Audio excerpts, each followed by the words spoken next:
انسان کا سب سے اچھا دوست اس کا ضمیر ہے، جو اچھی بات پر شاباش اور بری بات پر ملامت کرتا ہے۔ تکلیف اور پریشانی کا مطلب یہ نہیں کہ اللہ آپ سے ناراض ہے۔ جب اللہ کسی سے محبت کرتا ہے تو اسے آزمائش میں ڈالتا ہے تاکہ اس کی عاجزی سن سکے۔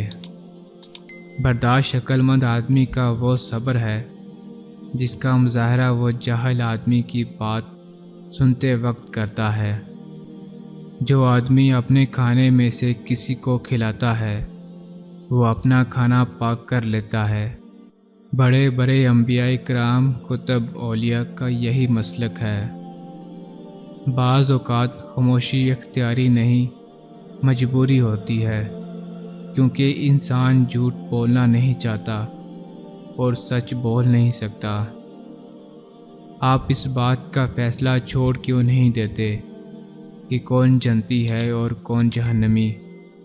خدا نے اپنے فیصلوں میں آپ کی رائے طلب ہی کب کی ہے؟ معلوم ہے لاش پانی پر کیوں تیرتی ہے؟ کیونکہ ڈوبنے کے لیے زندگی چاہیے۔ جب اللہ کسی سے ناراض ہوتا ہے تو اسے اپنے سے غافل کر کے کسی ایسی چیز کی طلب میں لگا دیتا ہے جو اس کی قسمت میں نہیں ہوتی۔ آپ کا ذہن مثل باغ ہے اور خیالات مثل بیج۔ آپ چاہیں تو اس باغ میں خوبصورت پھول اگا سکتے ہیں یا پھر جھاڑ جنگل۔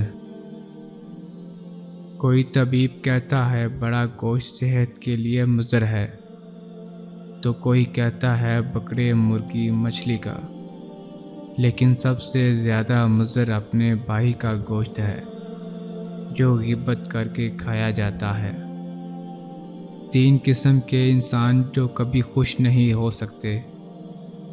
نمبر 1، حسد کرنے والا۔ نمبر 2، دل میں منافقت رکھنے والا۔ نمبر 3، رشتوں کو اہمیت نہ دینے والا۔ کچھ باتوں میں وضاحت بہت ضروری ہوتی ہے، ورنہ چپ کا زہر ہمیشہ کے لیے کچھ رشتوں کو اپائج بنا دیتا ہے۔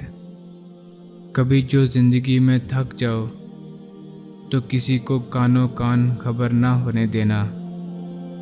لوگ ٹوٹی ہوئی عمارت کی اینٹیں تک اٹھا کر لے جاتے ہیں،